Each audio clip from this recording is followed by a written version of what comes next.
Bismillahirrahmanirrahim. Elhamdülillahi Rabbil alemin. Ve salatu ve selamu ala nebiyyina seyyidina Muhammedin ve ala alihi ve ashabihi ecma'in. Bugün Asqıran və onun ətrafındakı olan kimsələrin öhdəliklər haqqında danışacağıq.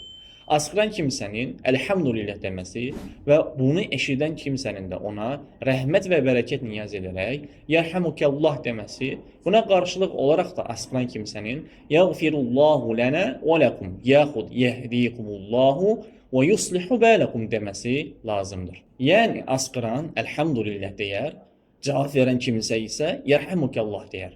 Asqıran kimsə isə cavab verənə qarşılıq olaraq ya yəğfirullahu lənə və ləkum yaxud yəhdikumullahu və yuslihu bələkum şəklində cavab verər. Rəhmət, səhhət və sağlamlıq arzu etmək mənasındakı təşmid yaxud təsmid müstəhəbdir, yəni məndubdur. Eyni ilə cavabı da müstəhəbdir. Bununla yanaşı, asqırdığı zaman özünə rəhmət oxuyan birinə cavab verməyin fərz-i kifayə olub, topluluqdan bir nəfərin bunu deməsi ilə digərləri üçün də kifayət edəcəyi deyilmişdir. Həmçinin fərz-i əyn olduğu və bir kimsənin bunu deməsi ilə digərlərini məsuliyyətdən qurtarmayacağı da deyilmişdir. Asqıran zaman həm də etməyən kimsə üçün rəhmət və bərəkət duası oxunmaz.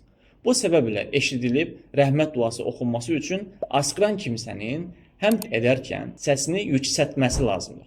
Asqırması kəsilməyib davam edən kimsə üçün 3 dəfəyə qədər rəhmət oxunması müstəhəbdir. Bundan sonrası üçün artıq heç bir şey deyilməz, oxunmaz. Elhamdülillahi Rabbil alemin.